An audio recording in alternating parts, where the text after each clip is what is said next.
Hello student, this is our lesson a letter to God. इस बहुत interesting lesson है। इसमें किसान होता है लेंचो, जिसकी जो फसल है, क्रॉप्स है, वो हैवी रेनफॉल और हेलस्टॉर्म से डिस्ट्रॉय हो जाती है। वो उसके he has only one of that help from the God. उसको एक उम्मीद होती है कि भगवान उसकी सहायता जरूर करेगा। So he wrote a letter to God. वह भगवान की चिट्ठी लिखता है and ask him for some money. उसके लिए कुछ पैसों की डिमांड करता है।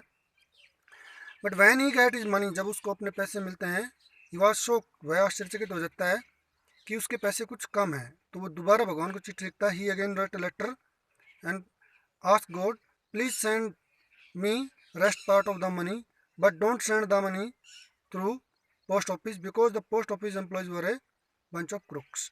वो कहते हैं कि भगवान, चिट्ठी जो मैंने लिखी थी, आपने पैसे मांगे थे, आपने पैसे तो भेजे, किंतु वो पैसे अब आप पोस्ट ऑफिस के थ्रू मत भेजना, क्योंकि पोस्ट ऑफिस के एम्प्लॉयज जो होते हैं वो क्या होते हैं, ठगों की टोली है। वो बेईमान है, पैसे रख लेते हैं। तो बड़ा इंटरेस्टिंग लेसन है, बहुत ही सिंपल सा लेसन है, इंटरेस्टिंग स्टोरी। हम इसको पढ़ेंगे और देखते हैं कि क्या होता है। ए लेटर टू गॉड, की भगवान को जो चिट्ठी लिखी उसमें क्या है।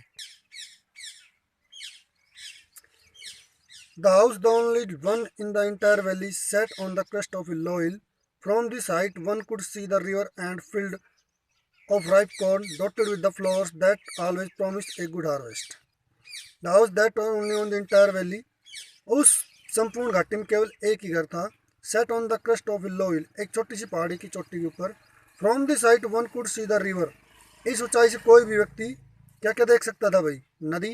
And the field ripe corn dotted with the flowers that always promised a good harvest, और खेतों के अंदर उगी हुई, डॉटेड माने लुगी हुई, कई जगह जगह जगह उगी हुई छिटकी हुई फसल को देख, फसल के फूलों को देख सकता था, जो हमेशा इस बात का वादा करती थी कि एक अच्छी फसल का संकेत है। The only thing the earth needed was a downpour और ए एटलीस्ट ए शोर, और केवल एक चीज़ की आवश्यकता थी, और वो क्या थी, या तो भारी वर्षा हो जाए या फिर हल्की फुल्की बरसात हो जाए। Throughout the morning Lencho, who knew his fields intimately, had done thing nothing else but see seen the sky towards the north east. Throughout the morning Lencho, सुबह सुबह लेंचो ने क्या किया, हु न्यू हिज फील्ड, जो अपने खेतों को जानता था, इंटीमेटली पूरी तरह से, जो अपने खेतों को पूरी तरह से जानता था। कोई भी किसान हो, वो अपने खेतों को, अपनी ज़मीन को बहुत अच्छी तरीके से जानता है। Had done nothing else but the sky scene the sky towards the north east, उसने कुछ नहीं किया, केवल उत्तरी पूर्वी आकाश की तरफ देखा।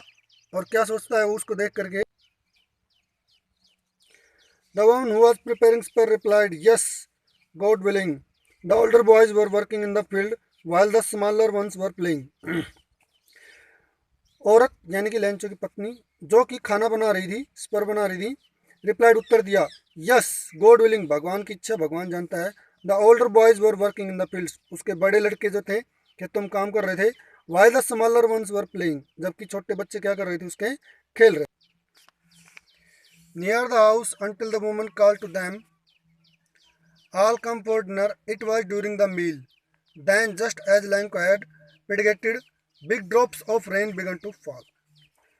उसके छोटे बच्चे घर के पास खेल रहे थे। Until the woman called to them all, जब तक कि उनके लड़की औरत ने उसको बुलानी, कम फॉर डिनर, रात्रि भोजन के लिए आ जाओ।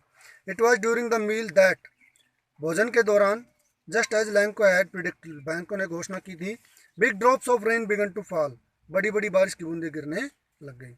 इन the north east huge mountains of clouds could be seen approaching, पूर्वी उत्तरी पूर्वी बादलों की तरफ बड़ा सा एक पहाड़, बड़े बड़े पहाड़ नुमा बादल देखे जा सकते थे। The air was fresh and sweet, हवा साफ और मधुर थी। The man went out for no other reason than to have the pleasure of feeling the rain on his body. The man went out for no other reason. आदमी यानी कि Lencho बिना किसी रीजन के बाहर आया, सिर्फ किस लिए, have to pleasure of feeling the rain on his body, केवल अपने शरीर पर बारिश का सुख महसूस करने के लिए। And when he return the exclaim, these are not rain drops falling from the sky, these are new coins, और उसने आश्चर्य के साथ घोषणा की, व्याख्या की, these are not rain drops, ये बारिश की बूंदे नहीं है, फॉलिंग फ्रॉम द स्काई, जो आसमान से गिर रही हैं, दे आर न्यू कॉइन्स, ये नए सिक्के हैं। The big drops are 10 cent pieces and the little ones are 5, बड़ी बारिश की बूंदें 10 पैसे 10 सेंट के सिक्के हैं और छोटी 5 सेंट के सिक्के हैं। क्योंकि देखिए यहाँ बड़ी तुलना की गई है। ये एक इम्पोर्टेंट क्वेश्चन भी बनता है पेपर के हिसाब से। वो कहते हैं these are not rain drops, ये बारिश की बूंदें नहीं है। ये क्या है? ये सिक्के हैं। सिक्के क्यों हैं? क्योंकि बारिश की बूंदें जब गिरती हैं तो फसल पैदा होती है, और फसल जब पैदा होती है तो वो जब किसान उसको बेचता है तो उसको पैसे मिलते हैं। तो इसलिए उनको क्या कह रहा है कि ये पैसे बरस रहे हैं आसमान से। With a satisfied expression, he regarded the field of ripe corn with its flower, wrapped in a curtain of rain. But suddenly a strong wind began to blow, and along with the rain were very large hailstones began to fall. With a satisfied expression of regarded the field of ripe corn with its flowers. एक आत्मसंतुष्ट के भाव से उसने आत्मसंतुष्ट के भाव से खेतों की तरफ देखा, पकी हुई फसल की तरफ देखा, उसके फूलों की तरफ देखा। ड्रैप इन ए कर्टेन ऑफ रेन, जो कि एक बारिश सर्टेन बारिश के अंदर भीग रही थी। But suddenly a strong wind began to blow and along with the rain very large hailstone began to fall. किंतु तभी अचानक एक तेज हवा बहने लगी। अलॉन्ग विद द रेन, हवा के साथ साथ तेज हवा आने लगी, बारिश के साथ साथ।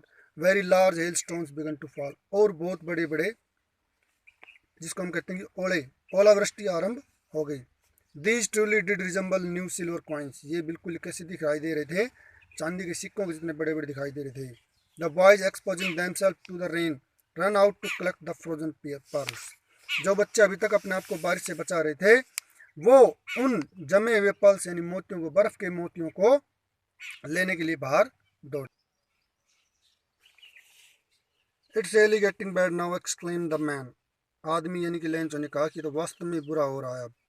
I hope it passes quickly, मैं उम्मीद करता हूँ कि जल्दी निकल जाए, यानी कि बारिश जल्दी थम जाए, ओलावृष्टि जल्दी ही थम जाए।